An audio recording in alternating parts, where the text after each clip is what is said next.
चार बड़े नतीजे आने वाले हैं। टेक महिंद्रा, सन फार्मा, यूपीएल, अडानी पोर्ट्स। लेकिन सन फार्मा के नतीजों को लेकर क्या उम्मीदें हैं, कैसे नंबर्स रहेंगे और फोकस कहां पर होगा, ये बताने के लिए हमारे सहयोगी पूजा त्रिपाठी हमारे साथ जुड़ गई हैं। पूजा, बताइए, सन फार्मा खास क्या होगा नतीजों में, कहां नजर रखनी होगी और आंकड़े कैसे आएंगे?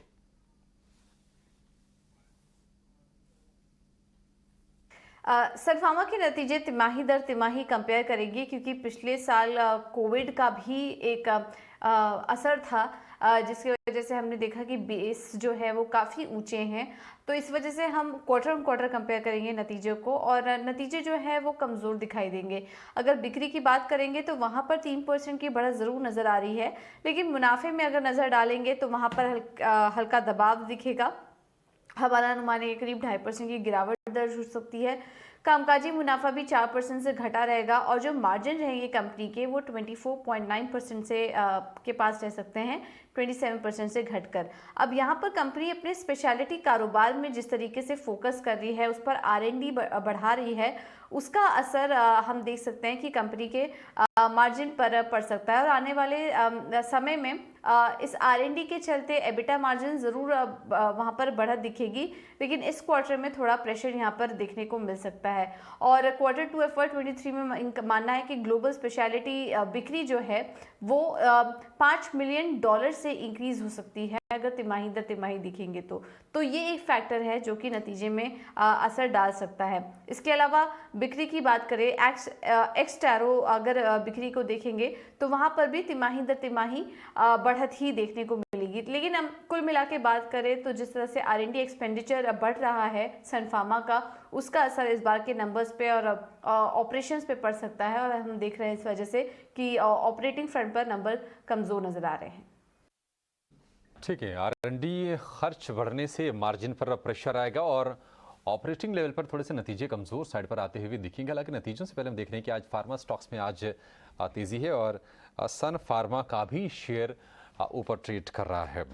मार्जिन जो है 27% से गिरकर 25% से नीचे आ जाएगा, ऐसा हमारा अनुमान कहता है। रवि, सन फार्मा शेयर देखिए मजबूत है, 1027 रुपये का भाव है। नतीजे कमज़ोर आने की आशंका है, बावजूद इसके हम शेयर में आज तेज़ी देख रहे हैं। नतीजों से पहले कोई राय आप सुझाएंगे?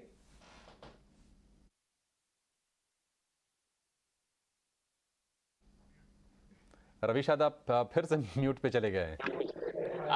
देखिए, अगर अभिषेक जी यहाँ पर नतीजों के हिसाब से देखेंगे तो मुझे लगता है कि यहाँ पर कोई पैनिक वाली सिचुएशन नहीं दिखाई देगी, क्योंकि ये स्टॉक मुझे ऐसा लगता है कि जब 700 रुपए से इसने चाल चलनी शुरू करी थी तो अभी इस समय 1000 रुपए तक जा चुका, और फंडामेंटल इसके बार बार कुछ ऐसे हिलते डुलते से नजर आते हैं, लेकिन ये स्टॉक लॉन्ग टर्म के प्रोस्पेक्ट से काफी अच्छा है। हालांकि अगर यहाँ पर ओवरऑल स्ट्रक्चर को देखा जाए तो मुझे लगता है कि जो लॉन्ग टर्म निवेशक है उनको बहुत ज्यादा घबराने की जरूरत नहीं है, और अगर जो शॉर्ट टर्म निवेशक है उनको भी मुझे ऐसा लगता है कि आपने किसी को भी 900, 920, 930 से नीचे की बाइंग करते हुए नहीं देखा होगा। लेकिन जो आज के लिए निवेश की रणनीति बना रहे हैं उन्हें थोड़ा सा रुकना चाहिए, और अगर मान लीजिए आपने आज निवेश कर भी लिया है तो मैं आपको यहाँ पर एक स्ट्रैटेजी जरूर दूंगा कि आप करंट लेवल पे अगर आपने फ्यूचर बाय करना है तो आप बाय जरूर कर लीजिए, लेकिन साथ ही आप 1100 की यहाँ पर एक बार को, या फिर आप 1100 की एक कॉल को आप 77 रुपए पे सेल करके चलिए। इससे क्या होगा कि आपका अगर स्टॉक गिरता भी है तो भी आपको मुनाफा मिल पाएगा और आपकी पोजीशन हेज रहेगी। तो आपको फ्यूचर अगर आप करंट लेवल पे बाय कर रहे हैं तो यहाँ पर 1100 की कॉल इस समय सॉरी 1100 की पुट जो है वो इस समय 74 रुपए के पास चल रही, आप उसमें स्ट्रेटजी बनाकर चलिए। अगर ऐसी स्ट्रेटजी बनाते हैं तो मुनाफा भी मिलेगा, और मुझे लगता है नंबर्स का थोड़ा सा इंपैक्ट होगा, वोलेटिलिटी होगी, उसमें फायदा मिल पाएगा। ठीक है, तो एक होती है स्ट्रेटजी और एक होती है ऑलराउंड स्ट्रेटजी।